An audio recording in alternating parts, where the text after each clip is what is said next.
G'day guys, and welcome back to another lot of Cisco questions, and today we'll be getting stuck into remote management. So welcome aboard. 498, your manager would like to ensure that remote access to the router is only allowed using a secure communication protocol.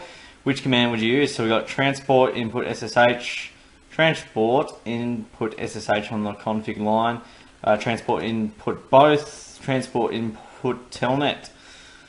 So a secure communication protocol is essentially SSH, so we can wipe out CND. It's just a matter of whether it's on the line or just global config mode.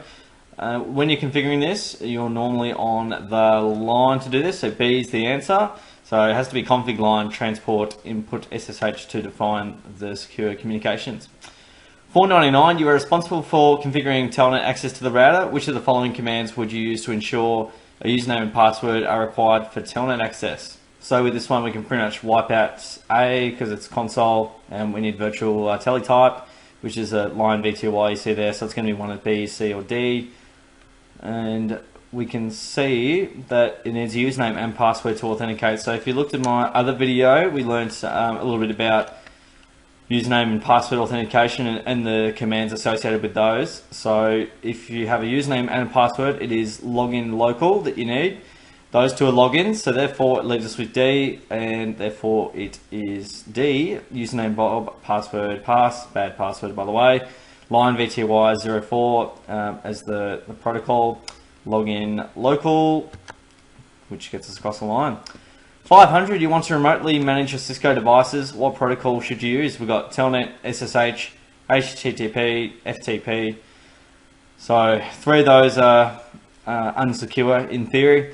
One of those is secure. I've had a look before. SSH is the secure one, secure shell. So that encrypts, I suppose, commands and passages between the two devices. The others not so, a bit more clear texty.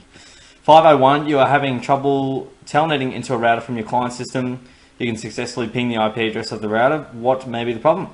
We've got the default gateway is incorrect. There is no telnet password. The subnet mask on the client is incorrect. The IP address on the client is on the wrong subnet. Being able to ping the IP address would mean that there's really no default gateway issues because you both connect to the same one. More often than not, telnetting into a router. Actually, that might be... Being that it can ping, the default gateway will be fine if you're going externally, if you can ping to it, so that means the address is fine, and also the default gateway is fine. The IP address on the client is on the wrong subnet, unlikely because the ping is all good. The subnet mask on the client is incorrect, that is also, that's potential, but unlikely. That leaves us with B. There is no telnet password, so you simply need one to be able to, I guess, log in and put in those commands for you. 502, which of the following are used to configure the router to only support SSH for remote management? And we've got 4 lots of input there. So let's go through those and have a bit of a look around. So VTY obviously is the method in which we would attempt to get to SSH. SSH and telnet obviously access through VTY. So we can rule out D immediately, which is good. And that would leave us with A being the answer.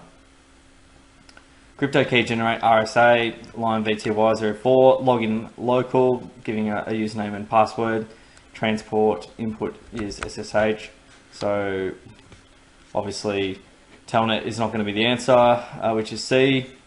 And there's no defined query of using SSH in B, so therefore leaves us with A being the answer. 503, what command would you use to configure the telnet ports to support both SSH and telnet as protocols? We've got transport input SSH, transport input telnet, transport input SSH telnet, transport input HTTP. Want to support both? Well, there's 3 there that are defining one thing, and we want SSH and telnet, so the one command that has it in there is C, telling it what to do. Transport input SSH telnet.